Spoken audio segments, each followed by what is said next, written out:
안녕하십니까, 김쌤 회계입니다.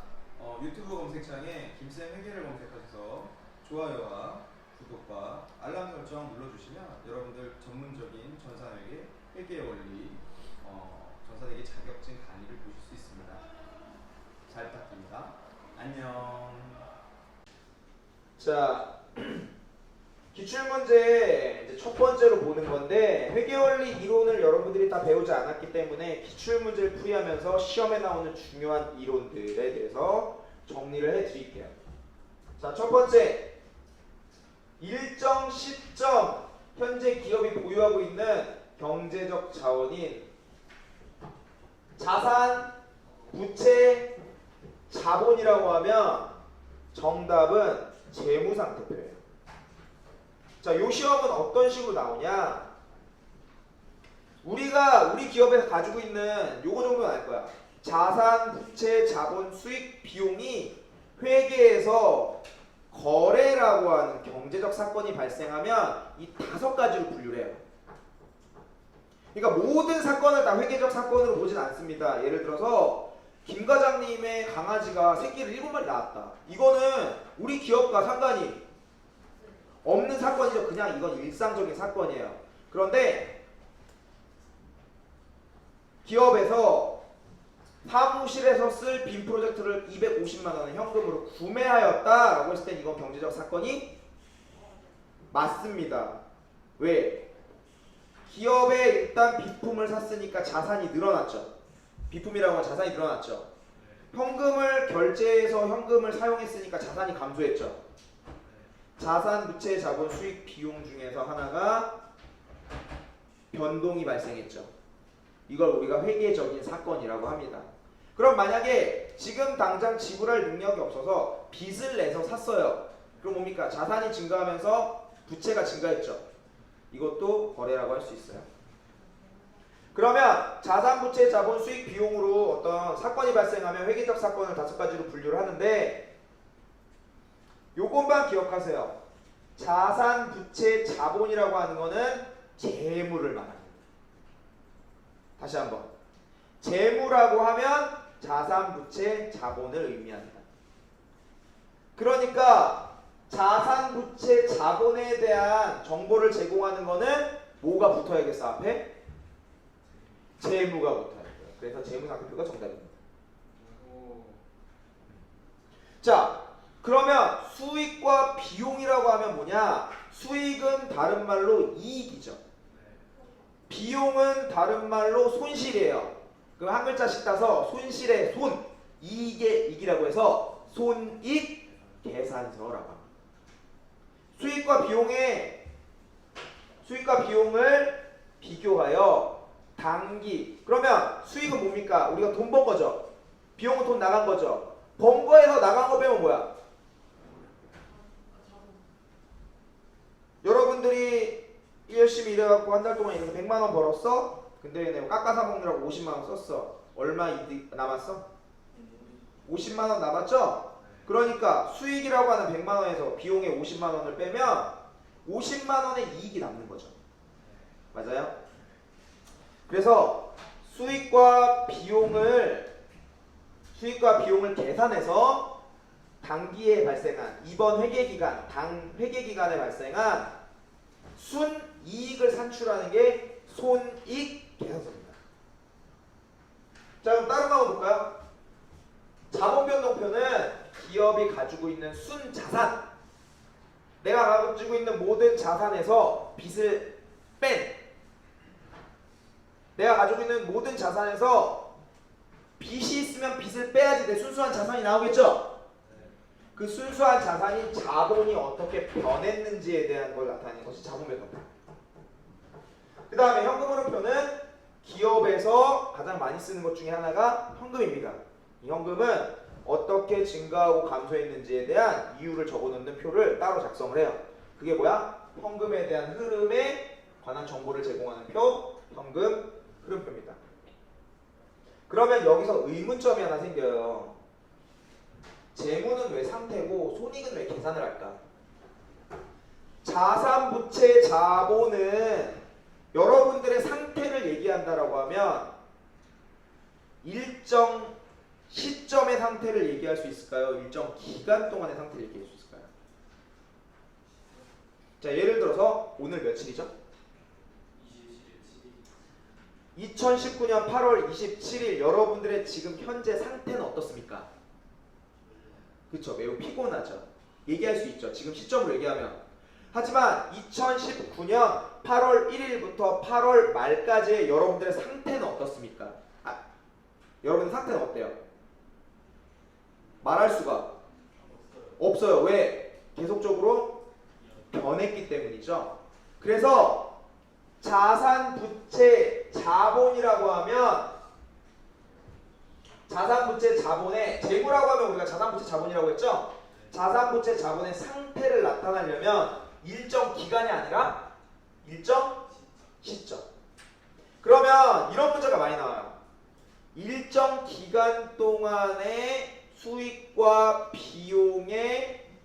비용을 계산해서 단기 순이익을 계산해 놓은 표를 재무상태표라고 한다. 맞습니까? 틀립니까? 틀려요.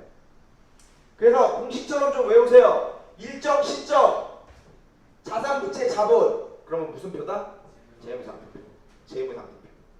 일정 기간.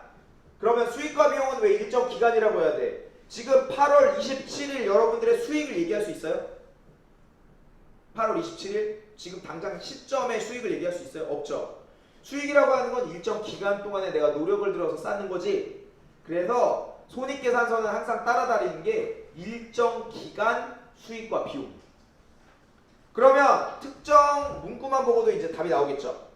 자, 일정 시점 자산부채 자본. 무슨 표? 재무상태표. 일정 기간 수익과 비용. 손익계산서. 시험에서는 이 두 가지를 가지고 섞어서 가장 많이 나옵니다. 그렇죠? 어렵나요? 되게 어려워요? 왜 어렵지 않죠? 자, 두 번째 문제.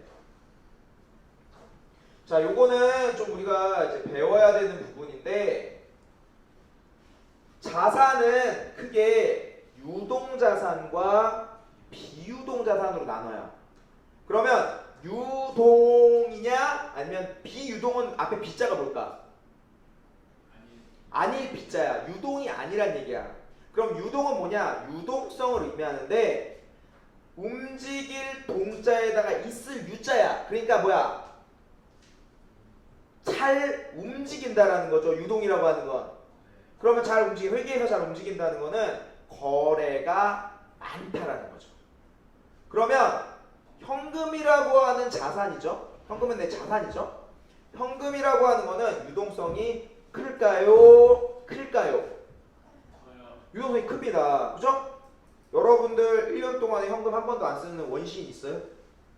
없죠? 누구나 1년이 뭐야? 일주일도 안 돼서 현금 한 번씩은 다 쓰잖아요. 그죠? 유동성이 매우 큽니다. 그러면 비유동은 뭐야? 유동성이 없는 거라는 거죠. 유동성이 없는 것 중에 대표적으로 건물이죠. 건물. 기업의 건물을 한 달에 한 번씩 팔아 치운다. 말이 됩니까? 아니죠. 영업하는 매장 건물은 보통 최소 1년은 돌려요. 그죠? 뭐 많으면 예를 들어서 우리 동네에 어떤 뭐 좀 6개월 만에 망하는 기업들도 있지만 일반적으로는 한 집에서 장사하면 몇 년씩 하죠? 그 건물에서. 맞아요? 그 건물에 망했다고 하더라도 그 건물은 옮겨지는 게 아니지. 그 안에 있는 어떤 장사하는 업체만 달라질 뿐이죠. 건물은 비유동이라고 합니다. 그럼 유동과 비유동을 구별하는 기준은 뭐냐? 1년 안에 처분할 것이면 유동자산. 유동성이 높으니까. 처분하는데 1년을 넘겨버린다라고 하면 유동성이 비교적 없다라고 해서 비유동자산이에요. 그럼 1번, 2번, 3번, 4번 생각해 봅시다. 자, 요것도 한 가지 팁을 알려주면 단기 붙으면 1년 이내에 처분할 거야. 장기 붙으면 1년 넘게 처분할 거야. 답 나왔네. 비유동자산으로 볼 수 없는 거니까 1년 이내에 처분할 유동자산을 고르라는 얘기죠. 단기 붙은 1번. 문제가 이렇게 쉬워요. 여러분들 이렇게 쉽습니다. 전산일기 2급이. 자, 1번 단기 대여금이니까 얘는 당연히 유동자산이고요. 2번 장기 매출 채권이니까 당연히 1년 넘게 보유하고 있다가 처분할 거라는 얘기죠. 3번 건물이나 기계장치 상식적으로 생각해보세요. 여러분들 건물이나 기계장치 1년 안에 처분하겠어? 아니에요. 보통 1년 이상 갖고 있습니다. 그래서 1번 단기 대여금이 되겠죠. 단기와 장기를 왜 붙이는지만 안다면 풀 수 있는 문제죠. 유동자산과 비유동자산의 차이점과. 자 3번 현금 및 현금성 자산을 구해라. 요거는 현금 및 현금성 자산이 어떤 것인지만 알면 되죠. 일단 현금 및 현금성 자산은 현금과 현금의 성격을 가진 자산들을 다 통틀어서 현금 및 현금성 자산이라고 해요. 그럼 일단 현금이라고 하는 건 해당하겠죠. 맞아요. 그 다음 현금 및 현금성 자산은 거기다 적어 놓으세요. 현금, 당좌예금, 보통예금, 현금성 자산 네 가지를 현금 및 현금성 자산이라고 하고 있습니다. 자, 현금, 당좌예금, 보통예금, 현금성 자산은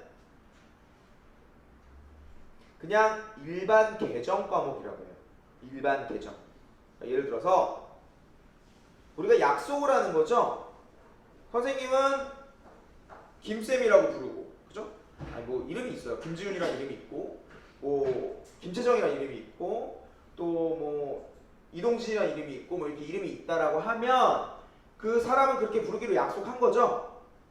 회계도 똑같아요. 어떤 약속이 있다는 거야. 우리가 동전을 사용하거나 지폐를 사용하면 우리가 두 글자로 쓰자.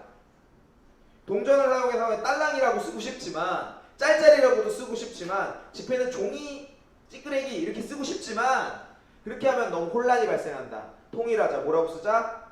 현금이라고 쓰자. 그럼 이 약속된 하나의 단위를 뭐라고 하냐? 계정이라고 하고 그 하나하나를 계정 과목이라고 한다는 거죠. 그런데 이 계정 과목이 너무 많다 보니까 나중에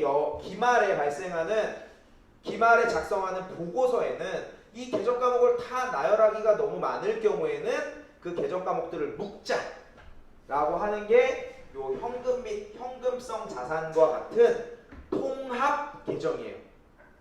통합 계정. 그러니까 예를 들어서 우리 학교도 과가 너무 많다. 1, 2, 3반과 4, 5, 6반을 묶어서 그냥 세무 소프트라고 하자. 그럼 뭐야? 통합반이 생기는 거죠. 대외적으로는 세무 소프트라고 부르자. 굳이 세무경영과와 소프트웨어과를 나누지 말고 세무 소프트라고 부르자. 그러면 이 세무 소프트라는 건 뭐야? 통합계정이죠. 맞아요? 그 다음 1, 2, 3반은 세무경영과라고 부른다면 이건 하나의 계정 과목이라고 할 수 있죠. 그래서 통합계정은 묶어서 보고상에 표시하는 거. 그래서 이 문제는 뭘 요구하는 거야? 이 통합계정에 뭐가 들어있는지를 물어보는 문제예요. 그럼 아까 얘기했던 4개 현금에 해당하는 것은 물론 지폐나 주화도 있지만 통화 대용 증권이라고 하는 게 있어요. 가장 간단한 예로 뭐냐면 여러분들이 통화 대용 증권을 가끔 쓰기도 합니다. 10,000원짜리가 10장이 모이면 뭘로 바꿀 수 있어요? 100,000원짜리 수표로 바꿀 수 있죠? 그 100,000원짜리 수표는 현금이 아니에요. 통화 대용 증권이에요. 그래서 그거를 자기 앞 수표라고 합니다. 자기 앞은 왜 자기 앞이냐면 여러분들 수표를 좀 자세하게 본 친구들은 수표를 자세하게 본 학생들은 그 수표 밑에 항상 땡땡 은행이라고 찍혀 있어요. 도장. 그래서 은행에다가 이렇게 내가 돈을 가지고 발행할 수 있는, 내 앞으로 발행할 수 있는 수표라고 해서 자기 앞 수표, 본인 앞으로 발행할 수 있는 수표야. 근데 오해하지 마세요. 막 내 사랑하는 내 자기야, 자기 앞으로 수표 발행해줄게, 이게 아니에요. 여기서 말하는 자기는 본인을 말합니다. 본인 앞으로 발행한 수표다. 갑자기 표제형이 그렇죠? 자기 없어봤나요? 자, 그래서 첫 번째 당좌예금. 당좌예금은 현금, 보통예금, 당좌예금. 걸렸다 유동. 그죠? 현금이 현금성 자산이네요. 일단 20만 원. 그 다음에 우표는 우표 자체가 현금처럼 쓰일 수가 없죠. 우표를 10만 원씩 샀는데 내가 예를 들어서 마트 가서 뭐 사고 우표 10만 원짜리 냈다. 어떻게 돼요? 쫓겨나요. 물건도 못 사고, 그죠? 우표는 현금이라고 볼 수 있습니다. 볼 수 없습니다. 그 다음에 사채 이자표라고 하는 것은 통화 대용 증권에 해당해요. 그러니까 뭐야? 현금 및 현금성 자산에 해당됩니다. 그 다음 네 번째, 배당금 지급 통지표라고 하는 것도 통화 대용 증권에 해당합니다. 그럼 오늘 통화 대용 증권 3개 배웠네요. 그죠? 자기합수표, 만기가 도래한 사채 이자표, 배당금 지급 통지표. 그런 만기라고 하는 건 뭐냐면, 좋은 질문이에요. 약속된 날짜를 말해요. 여러분들이 친구한테 돈을 꿔줬어? 그럼 반드시 어떤 거를 받아야 돼? 내가 돌려받을 날짜를 확실히 해야겠죠. 그러면 내가 한 달 뒤에 받기로 했어요. 28일, 29일이 지났어. 그러면 마지막 30일 되는 날을 만기라고 하고 28일, 29일이 되면 만기가 거의 다 왔죠. 만기가 도래했다라고 표현을 합니다. 그러니까 만기가 거의 다 된 사채 이자표는 현금과 현금의 성격과 매우 유사한 현금과 다름없는 자산이다. 현금 대신에 쓸 수 있는 자산이. 배당금 지급 통지표도 바로 배당금 지급을 해주는 기관에 가져가면 바로 현금으로 바꿔줘요. 그래서 현금의 유동성이 매우 큰 통화 대용증권이라고 할 수 있습니다. 그럼 여기서는 아닌 녀석이 우표밖에 없죠. 우표 빼고 다 더하면 나머지 산수 20만 원에다가 12만 원 더하면 32만 원에다가 30만 원 더하면 62만 원이 되겠네요.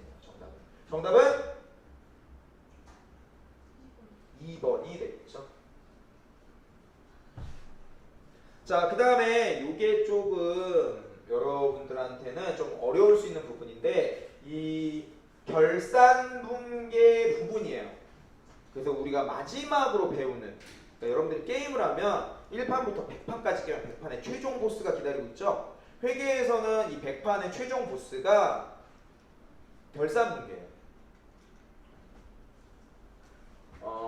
좀 재미있는 이야기를 해주면 그 기사가 공주가 탑 100층에 갇혀 있었어요. 그래서 1층부터 몬스터를 처치하면서 99층까지 가서 99층을 깨고 100층에 도달했어요. 그럼 100층에는 누가 있어야 돼? 100층에는 공주가 갇혀 있다고 했잖아요. 공주가 나왔는데 기사가 한마디 했습니다. 드디어 최종 보스도. 공주의 모습이 어땠다는 겁니까? 보스처럼 생겼다는 얘기죠.